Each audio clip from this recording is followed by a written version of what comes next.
तर अचानक सकाळी ऑलमोस्ट सर्व लोकांच्या मोबाईलवरती एक सायरनसारखा साऊंड आला आणि त्याच्यासोबत एक इमर्जन्सी मेसेज आला.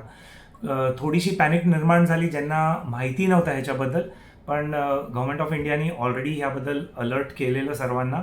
पण काही असे लोक होते त्यामध्ये ज्यांना माहिती नव्हतं, कल्पना नव्हती, त्यांच्यामध्ये थोडीशी पॅनिक निर्माण झाली. पण काळजी घेण्यासारखं काही कारण नाही आहे. ह्याच्यामध्ये इस्रायल आणि अमेरिकेच्या युद्धाचा काही संबंध नाही आहे.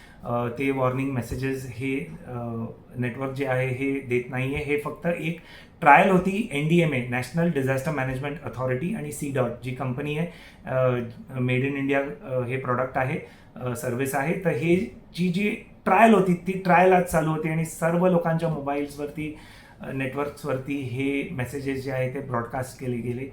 हे मेसेजेस जे आहेत हे फक्त एक टेस्टिंगचा मेसेज होता. ह्याच्यामध्ये पॅनिक होण्याचं कारण नव्हतं. याचे बरेच अलर्ट्स गव्हर्नमेंट ऑफ इंडियानी ॲडव्हान्समध्ये दिलेले, तरी देखील काही ग्रुप्समध्ये पॅनिक झाली. त्याच्यात पॅनिक करण्यासारखं काही नाही आहे. कोणतेही मिसाईल अटॅकचे इमर्जन्सी अलर्ट्स नाही आहेत.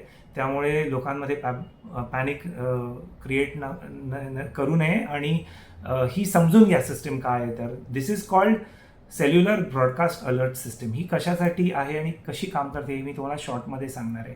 तर ह्याचा सर्वात मोठा ॲडव्हान्टेज आहे की आपण एवढे वर्ष SMS अलर्ट्सवरती डिपेंड होतो. जोरदार पाऊस येणार आहे, चक्रीवादळ येणार आहे, तर सर्व SMSच्या द्वारे government of India, government of Maharashtra किंवा SDMA, NDMA हे मेसेजेस पाठवायचे, IMD मेसेजेस पाठवायचे.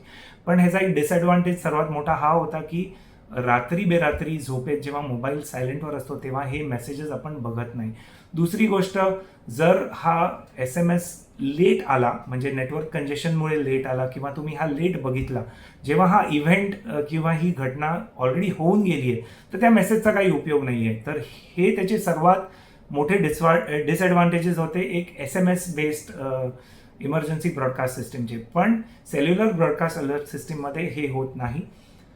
ही खूप इन्स्टंट सिस्टम आहे, म्हणजे एखाद्या रेडिओ स्टेशनसारखं आहे. जे रेडिओ स्टेशन बातमी किंवा कोणतीही माहिती एका वेळेला जेव्हा ब्रॉडकास्ट करतं, हे सर्व रेडिओ जे चालू असतात तेव्हा त्यांना वन शॉट ही इन्फॉर्मेशन जी असते ती ऐकू येते. तर सेल्युलर ब्रॉडकास्ट अलर्ट सिस्टीम देखील याच पद्धतीने काम करतं. तुम्हाला इन्स्टंट अलर्ट देतं.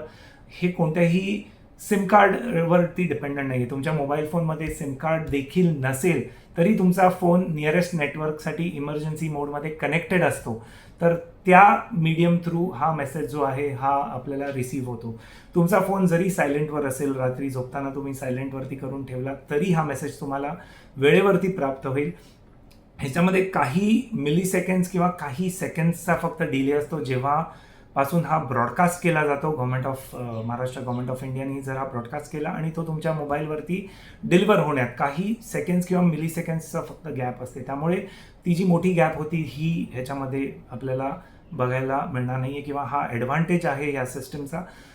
थर्डली, तुमचा मोबाईल जरी कुठला ॲक्टिव्ह प्लॅन नसेल त्याच्यामध्ये किंवा एक टॅबलेट असेल जो एका वायफायला कनेक्टेड आहे, त्याच्यावरती देखील काही टॅब्सवरती हा मेसेज फ्लॅश झाला आहे. त्यामुळे हे टोटली एक इंडिपेंडंट आहे आणि पुढे जाऊन I am sure government of India अजून याच्यावरती वर्क करून ह्याला इव्हन सॅटेलाईटशी कनेक्ट करू शकतं. म्हणजे काही असे पण ठिकाणं आहेत अजून जिथे मोबाईल नेटवर्क नीट येत नाही, तर त्या ठिकाणी हा मेसेज डिलिव्हर होऊ शकतो. प्लस काही लोक अजून देखील 2G फोन्स वापरतात, म्हणजे जे साधे फोन असतात डिस्प्लेवाले, ज्याच्यामध्ये कुठलंही मोबाईल नेटवर्क, डेटा नेटवर्क काम नाही करत, फक्त कॉलिंगसाठी यूज केलं जातो. त्या मोबाईल फोन्समध्ये देखील ही सिस्टीम काम करते. त्यामुळे ह्या सिस्टीमचा सर्वात मोठा ॲडव्हान्टेज आहे. आणि आय थिंक आपण खूप पॉझिटिव्हली हे घेतलं पाहिजे की आपल्याला भारत देशात ही प्रगती होते. गव्हर्नमेंट ऑफ इंडियाकडून खूप चांगलं इनिशिएटिव्ह आहे आणि येणाऱ्या काही काळात ही सिस्टीम इम्प्लिमेंट झाल्यावरती आपल्याला एकदम वेळेवरती अलर्ट्स हे जे मिळतील हे खूप आपल्याला सर्वांनाच फायदेशीर ठरेल. थँक्यू.